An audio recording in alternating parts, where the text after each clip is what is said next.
Kinumpirma ni Ogie Diaz na opisyal ng magkasintahan ang aktor na si Daniel Padilla at social media personality na si Kyla Estrada. Inilahad ni Diaz ang balita sa kanyang pinakabagong update na nagwakas sa mga hinala at espekulasyon sa pagitan ng dalawa.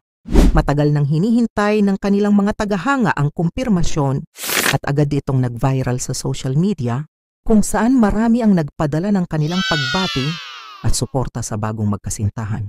Nanatiling sentro ng atensyon si Daniel Padilla hindi lamang dahil sa kanyang karera sa pag-arte, kundi pati na rin sa kanyang personal na buhay. Samantala, patuloy na lumalago ang kasikatan ni Kyla Estrada sa kanyang online presence na nagdagdag ng interes sa kanilang relasyon. Panoorin ang video ng revelasyon dito. Ito na, may bago ng magjowa. Ha? Oo. Sino? May jowa na si Daniel Padilla. Ha? Yes. Sino? Ah. May nagsabi lang naman sa akin. Sino? Depende sa kanila kung aaminin nila or i-deny nila. Oh, sino nga? Artista? Yes. Ha? Hindi ng showbiz? Artista, syempre, hindi na showbiz. Ay, sino? Daniel Padilla Oh. and Kyla Estrada. Ha? Teka lang muna. Akala ko hindi yan totoo. Ayun na nga, ala ko nga rin nung una eh. Oh. Syempre, sa atin, nag-confirm lang. Oh. Pero, importanteng marinig natin si Daniel, si Kyla, kung gaano ito katotoo. Kaya pala lagi sila nakikita madalas together. Yes, meron akong friend na nakakita sa kanila na nakasabay sila sa power plant. Nanood si Kyla at saka si Daniel, di ba? Tapos bumiskis daw ng bumiskis yung dalawa. Although may mga iba pa silang kasama.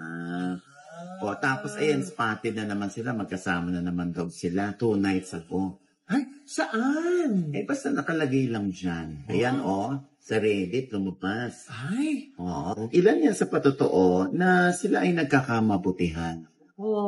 At saka, Diyos ko naman, wala naman silang sinagasaan o tinapakan. Pareho naman silang single. Tama.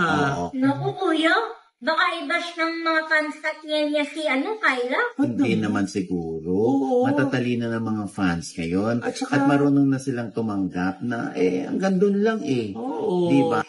Ayun. So, isang source ang nagsabi na sila na ngayon, bahala na sila kung gusto nilang i-deny ito or aminin. At wala namang problema kung maaminin. At saka sana true. Para happy sila, di ba? Love, love, love. Di ba? Tsaka I'm sure yung mga fans din ni DJ will be happy. Malalaman lang na masaya ang puso ni Daniel ngayon. At saka matatalino ng mga fans niya. Alam nila yung mga, hindi na nila kailangang ipilit. Yeah. Yung dalawang tao na imposible na. Alam mo yun? Although, hindi naman nawawala ng pag-asa mga katil. Kaya lang, ibigay natin sa kanila yung kaligayahan nila. Kasi kung totoo tayong mga fanay nila, edi kung ano yung kaliligayan nila, nakasupport lang din tayo. Diba? After all, si Kyla ay isang matino, maayos na babae. Yes. Diba? Mabait. Oo. Mapagmahal sa magulang. Diba?